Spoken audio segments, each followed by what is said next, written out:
What is going on, guys? DBG here. Today we are going to be watching or reacting to the Swish Appeal WNBA mock draft. And I've seen this. If you guys don't know, basically, the UConn fans have absolutely attacked this person to no end. Oh, you better believe the UConn fans have gone. It's actually getting to the stage now where I would be concerned. I don't even know if I can make a mock draft. I don't even know if I can make a mock draft because I'm convinced the UConn fans would find my address and literally have people outside with black vans. I'm fully convinced they could. Even though, as you guys can tell, I'm currently living between about 4 different places. But yeah, I'm convinced they could. But either way, it is a very interesting one to see, and the reason is that obviously when it comes to the UConn fans, if you guys are wondering why, number one, they have Awa Fam. Look, it just depends on free agency.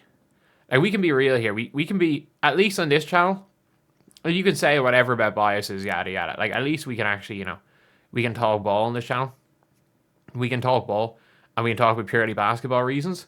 Awa Fam is no ifs, ands, or buts about it the highest potential player that projects to reach that potential. Janiah Barker is super high potential, but I don't know if she projects to reach that potential. I still take Janiah Barker somewhat high. I'm not high in her. I'm not low on Janiah Barker either, but I still take her. I don't know where I take Janiah Barker, honestly. But I still take her somewhere in the first round, but late probably. And I do think that we're going to see Awa Fam reach her potential. I think that's the big difference. Awa Fam is currently playing in a system, and this is the one thing people don't realize, is that she is playing in a system where she's not getting crazy minutes, she's not getting crazy touches, plays aren't being ran for her. Why? Because she is playing with WNBA player Leo Phoebish, WNBA player Nia Coffey. Should be a WNBA player, Kayla Alexander. Would have been a WNBA player for years. Could have been a WNBA player in Yakupova at the start of the year. Buenavida, who's not a WNBA player by choice. If I mention Phoebish, obviously WNBA champion starter. Raquel Carrera, who's, again, a player that the New York Liberty are possibly going to protect in the expansion draft. She's that good. That is the level of player she's playing with. And she's not the best player on her team. But I'm being completely real. There's no player in this draft that would be the best player on that team. I'm taking her at number 1 at 19. Absolutely. Lauren Betts, number 2. For me, that is crazy. I personally think that is a ludicrous pick. I think Lauren Betts at number 1 and number 2 is crazy right now. I think, yes, there's the argument to be made that there hasn't been... She is the best center for about 4 years, other than Awa Fam, and she's this elite back to the basket player. But I'm like, how important is that?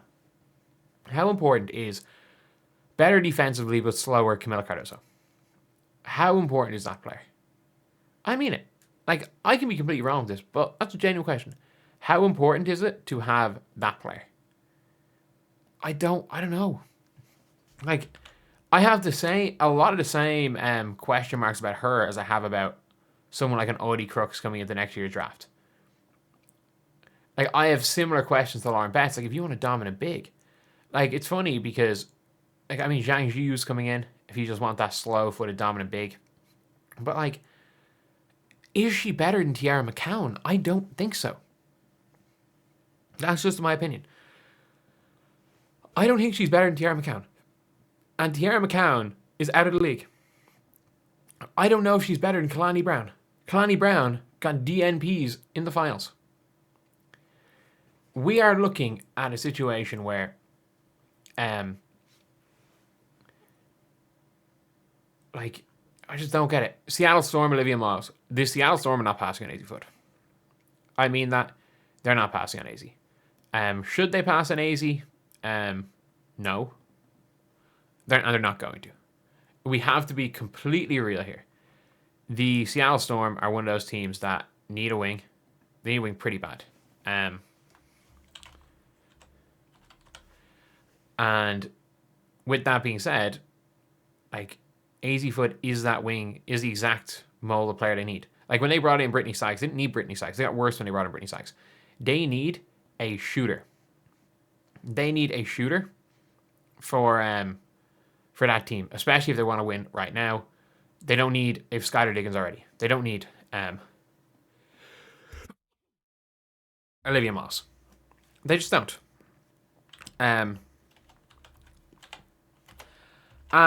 look, I like Olivia Moss. I think she'll be really, really good in Washington.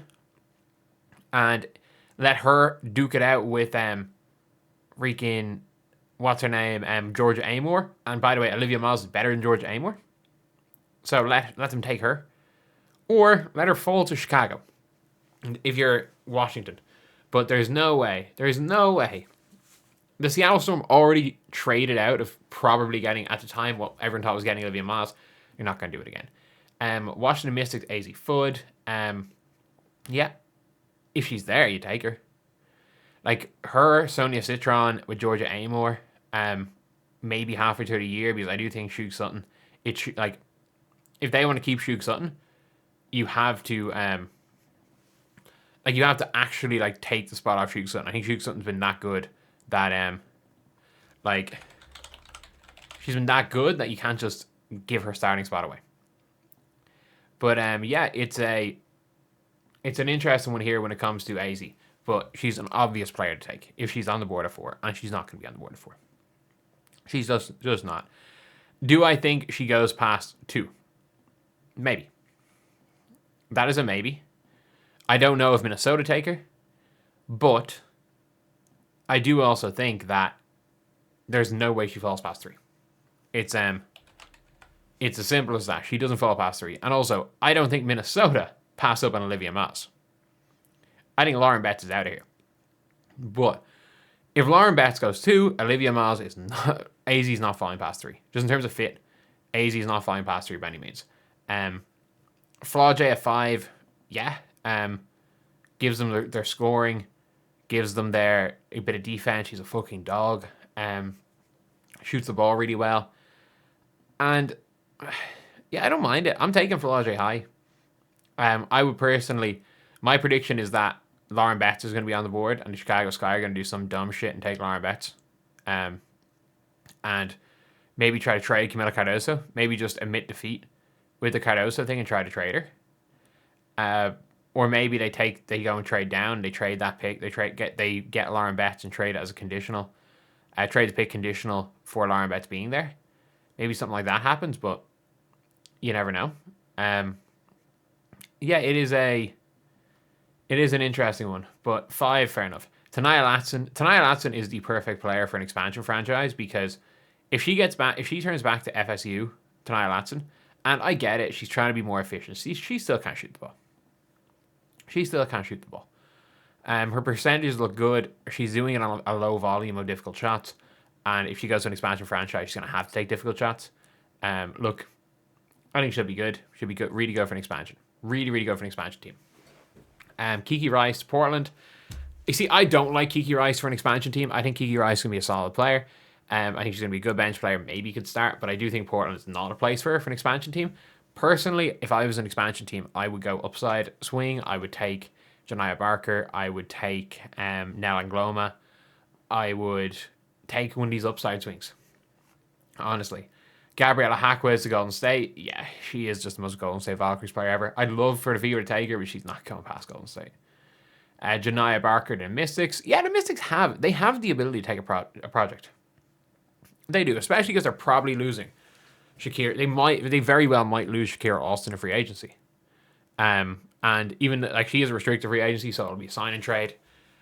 Who knows? There's a world where there's some sort of a trade. I wouldn't mind this if I was Washington, just saying fuck rim protection and finding some way of rooting this number 9 pick and Shakira Austin to Chicago for Angel Reese. Like, that's something that I would actually consider if I was Washington. No Kiki Iriafen. I would try to reroute it and get Angel Reese and giving up this pick. Because Janiyah Barker could be really good. She could be so good. Like, if you watch the UCLA Tennessee game, she looked like the best player on the floor. So it's an interesting one. The Fever taking Raven Johnson, yeah. I actually have no issue with the Fever taking Raven Johnson. I think she is what the Fever need. I don't think the Fever need more catch and shoot players. I think, like, I'm sorry, like we saw what happened with Katie Lou Samuelson, the catch and shoot and nothing else players, in Gianna Neepkins, and I do think Raven Johnson, who is becoming a passable shooter, if she's there at 10, I think she's the one player that I can guarantee you will be an impactful player when Indiana win the 2026 championship. Like, I don't know if there's any other players that would be key impactful players on the Fever when they win a championship. And I know for a fact Raven Johnson's going to be. Raven Johnson is going to come in and be a situational defender. She's going to be able to play with Caitlin Clark because she will pass the fucking ball to Caitlin Clark. She's going to be that dog on defense that the Fever have not ever had. They have never had that point guard dog on defense. It's to say, like, Lexi Hull's more of a defensive playmaker. Kelsey Mitchell's taking some tougher assignments at times. And look, I think she's going to be there for a different look. She is a true point guard. She's unselfish. You might say 10 is a reach, but I don't. The reason why South Carolina guards are falling is because their stats are bad, not because they're bad players. Like we saw with Tahina Pau. She fell to 18 because her stats were poor, but she played like the 6th or 7th best player in that class. So for me, you absolutely don't pass up. Nell Angloma to the Mystics. I mean this, Nell Angloma could be the best player in this draft. The jump shot's just iffy. It's just really, really, really iffy. And iffy, I don't even think describes how poor the jump shot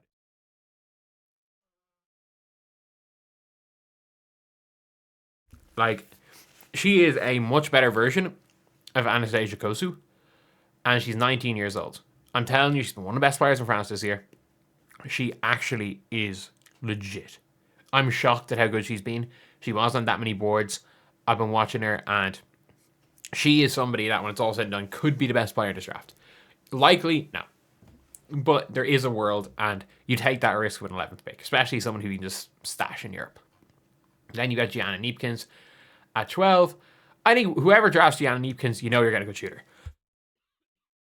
But I also don't really like the fact that she was projected to go anywhere between 12 and 18 last year. And because she went back into the super senior season and is doing well in super senior season, she's shooting up draft boards. Like, this reminds me of Sarah Ashley Barker last year going 9 when she should have never went 9 just because she did well as a super senior. Like, you should be dominating. You're a super senior. Marta Suarez, 12. Yeah, I don't mind her. Good shooter. Again, super senior. I don't know. I think she fits there in Atlanta. Cody McMahon's an interesting one. She either looks like the best player on the floor or terrible. I think she could be okay. She hasn't looked great. Or she looked better in Ohio State, I'm not going to lie. But, she's 19 points per game. To be fair, every time I watch bits of her play, I've watched maybe one full game of Ole Miss. Every time I see highlights of her, she's either having a absolutely dominant performance, or she's been absolutely garbage. There's no in between. Tawny Morgan, I think this is one of those things where I'm like, all it took is one Duke game to get into the first round. This is Sarah Ashley Barker all over again. One game to get into the first round. But yeah, I don't mind that. The UConn fans bringing AZ down to 4, they're going to want to kill you. But I'm not going to lie, there is no world where, and I feel bad for UConn fans, there's no world where AC Foot is worse than Lauren Bates.